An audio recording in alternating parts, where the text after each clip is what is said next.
एक कहानी है। एक व्यक्ति लोगों की मदद करना चाहता था। उसका मन बहुत अशांत रहता था। उसने कभी किसी की मदद नहीं की थी, इसलिए अब वह लोगों की मदद करना चाहता था ताकि उसके मन को शांति मिल सके। इसके लिए उसने कुछ धन जमा किया। उस धन को लेकर वह बाहर निकला। रास्ते में उसे एक छोटी सी बच्ची दिखाई दी। वह बच्ची एक खिलौने के लिए उत्सुक थी। उस खिलौने को पाने के लिए उसकी आंखों में आंसू थे। उस व्यक्ति ने सोचा इस बच्ची को यह खिलौना खरीद कर दे देना चाहिए। फिर अचानक उसने देखा कि इस बच्ची की माँ उसके साथ में है। व्यक्ति ने सोचा अगर इस बच्ची को खिलौना दिलाना होगा तो उसकी माँ उसे दिला ही देगी। यह सोचकर वह आगे बढ़ गया। आगे चलकर उसे एक भिखारी दिखाई दिया। वह कुछ धन मांग रहा था। उसने सोचा इसकी मदद की जाए, लेकिन फिर उसके मन में ख्याल आया कि यह तो इनका रोज का काम है। यह आज भी भीख मांग रहा है और कल भी मांगेगा। किसी ऐसे व्यक्ति की मदद की जाए जो वास्तव में मदद का हकदार हो। वह वहां से भी आगे बढ़ गया। रास्ते में उसने देखा कि एक व्यक्ति घायल पड़ा है। वह उसकी मदद के लिए आगे बढ़ ही रहा था कि कुछ लोग उससे पहले उस व्यक्ति की मदद के लिए आगे आ गए। उस व्यक्ति ने सोचा कि इस व्यक्ति की मदद के लिए तो इतने सारे लोग यहाँ पर हैं, मेरी यहाँ ज़रूरत नहीं है। मुझे आगे किसी की मदद करनी चाहिए। वह आगे कुछ दूर निकला ही था कि उसने एक औरत को एक दुकानदार से झगड़ा करते हुए देखा। उस औरत के पास सामान खरीदने के पैसे नहीं थे और वह उस दुकानदार से उधार सामान चाहती थी। दुकानदार उससे पिछला बकाया मांग रहा था। उस व्यक्ति ने उस औरत की मदद करने की सोची, लेकिन अगले ही पल उसके मन में ख्याल आया कि आज मैं इसकी मदद कर दूंगा, लेकिन यह कल फिर से उधार मांगेगी। स्थिति तो वैसी की वैसी ही रहने वाली है। मुझे किसी और की मदद करनी चाहिए। वह वहां से कुछ कदम आगे बढ़ा, लेकिन हर कदम पर उसका मन बेचैन हो रहा था। अंदर से आवाज आ रही थी कि इस औरत की मदद कर देनी चाहिए। वह उसकी मदद करने के लिए पीछे मुड़ा और उसने देखा कि दुकानदार ने उस औरत को उधार सामान दे दिया है। तब उस व्यक्ति को बहुत खुशी हुई और सोचा चलो इस औरत की मदद तो हो गई, आगे किसी और को देखते हैं, शायद किसी को मदद की अधिक जरूरत हो। ऐसे करते करते उसका पूरा दिन निकल गया, लेकिन उसे कोई भी ऐसा नहीं दिखाई दिया जिसकी वह मदद कर सके और वह घर वापस आ गया। सोचने लगा कि मैं गलत था, इस दुनिया में किसी को मदद की जरूरत ही नहीं है। वह अपने गुरु के पास गया और गुरु से कहा, आपने कहा था कि लोगों की मदद करना मन शांत होगा। मैं गया था मदद करने, लेकिन यहाँ तो किसी को मदद की जरूरत ही नहीं है। गुरु ने कहा, क्या वह धन की पोटली जो तुम लेकर गए थे वापस लेकर आ गए हो? व्यक्ति ने कहा, हाँ वह तो मेरे पास ही है। गुरु ने कहा, कल फिर से जाना और देखना कि वह धन की पोटली इस बार तुम्हारे साथ वापस ना आए। कुछ भी करना, तुम्हें किसी ना किसी की मदद तो करनी ही पड़ेगी। वह व्यक्ति अगले दिन फिर से किसी की मदद करने के लिए निकला, लेकिन उसे इस बार भी कोई ऐसा नहीं दिखाई दिया जिसकी वह मदद कर सके। शाम के समय वापस आते वक्त उसने एक बूढ़ी औरत को देखा। उस औरत की कमर झुकी हुई थी और वह ठीक से चल भी नहीं पा रही थी। उसने सोचा इस बूढ़ी औरत की मदद करता हूँ, यह धन इस औरत को दे देता हूँ।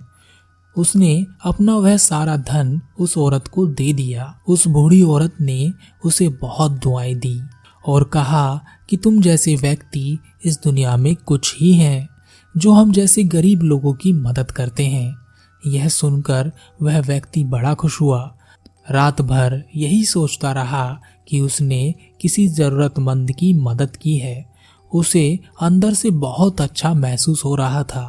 पहले वह उस औरत के बारे में सोचता है, फिर उसकी ज़रूरत के बारे में सोचता है और उसके बाद उसके द्वारा की गई मदद के बारे में सोचता है।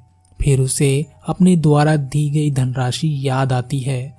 फिर उसे याद आता है कि कैसे कैसे करके उसने वह पैसे इकट्ठे किए थे।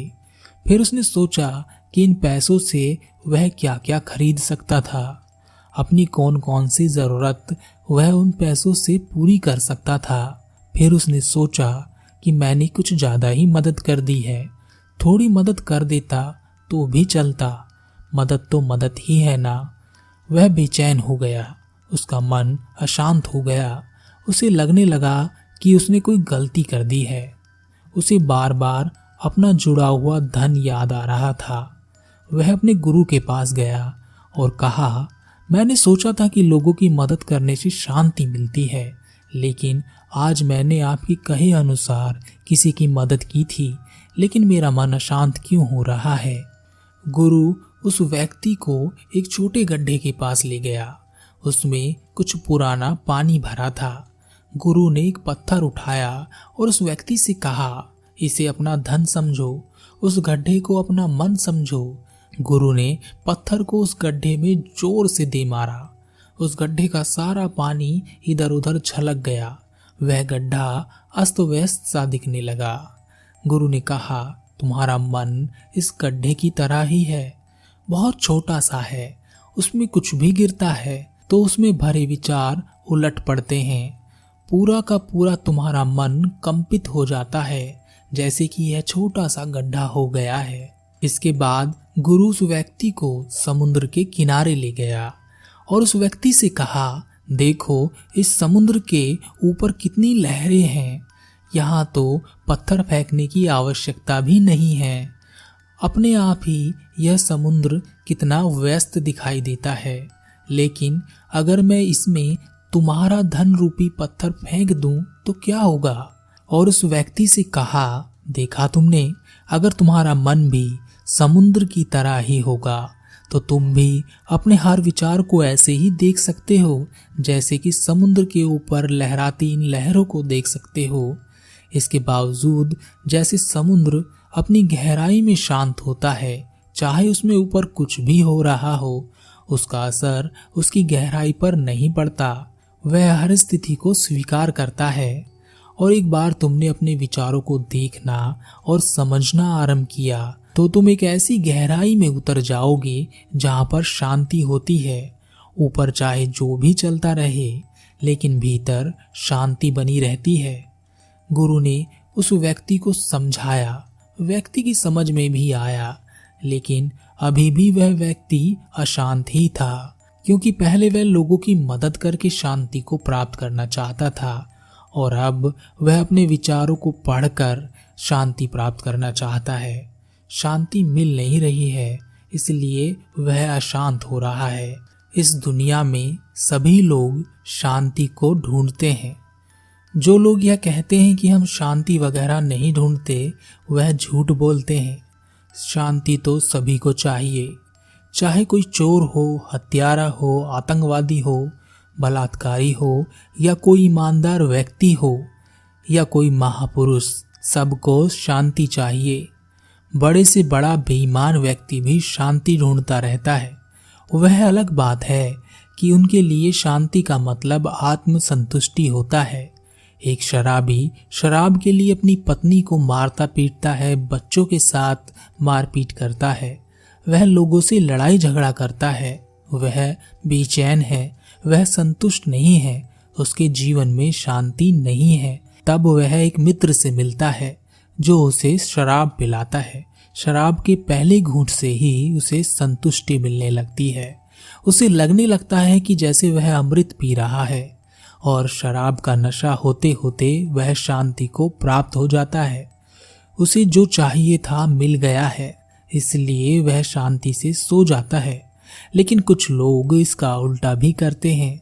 शराब का नशा होने पर वह चीखने चिल्लाने लगते हैं, गालियां देने लगते हैं, या किसी खास व्यक्ति के साथ लड़ाई करने लगते हैं। और वह यह इसलिए करते हैं क्योंकि उनकी शांति, उनकी आत्म संतुष्टि किसी व्यक्ति को भला बुरा कहने पर ही हो सकती है, और वह उसे होश में रहते भला बुरा नहीं कह पाते, इसलिए नशा करके कहते हैं।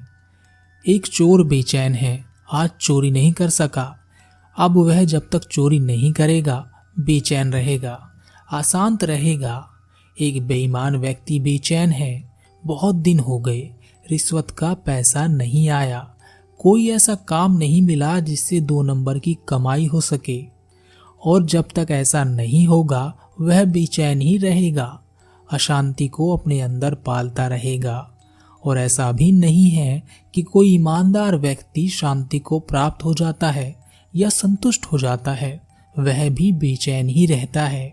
अगर उसकी ईमानदारी पर कोई उंगली उठा दे तो वह बेचैन हो जाता है, या लोग उसे पूछना बंद कर दें या उसकी ईमानदारी की बात करना बंद कर दें तो वह भी बेचैन हो जाता है, अशांत हो जाता है। हम सब लोग चाहे जो भी हो आत्म संतुष्टि अवश्य चाहते हैं। बिना संतुष्टि के यह जीवन चल ही नहीं सकता।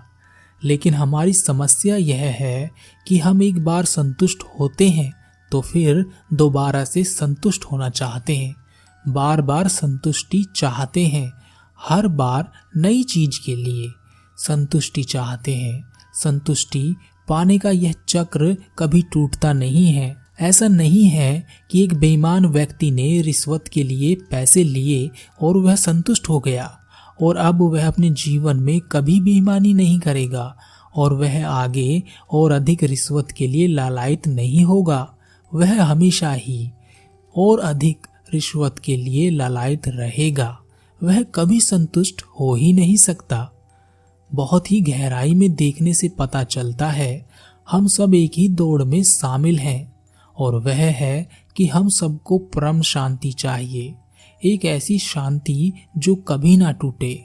इसी कारण हम छोटी छोटी चीजों में संतुष्टि ढूंढते रहते हैं ताकि वह क्षण हमें प्राप्त हो सके जिसे शांति कहते हैं।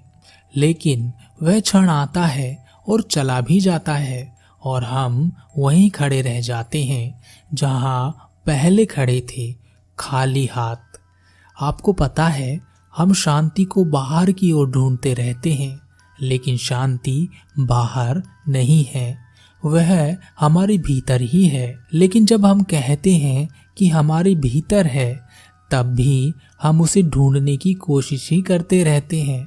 अपने भीतर हम ढूंढ रहे हैं, खोज रहे हैं, या तो बाहर की ओर या तो भीतर की ओर। खास बात है हम शांति को ढूंढते हुए अशांत हो जाते हैं और सोचते हैं कि ना जाने कब परम शांति को प्राप्त होंगे, जबकि हम चारों ओर से शांति से ही घिरे हुए हैं।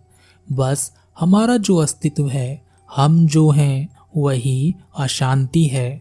जब आप रात को सो जाते हैं तो सोते समय रात में एक ऐसा समय भी आता है जब आपका अस्तित्व छिन जाता है।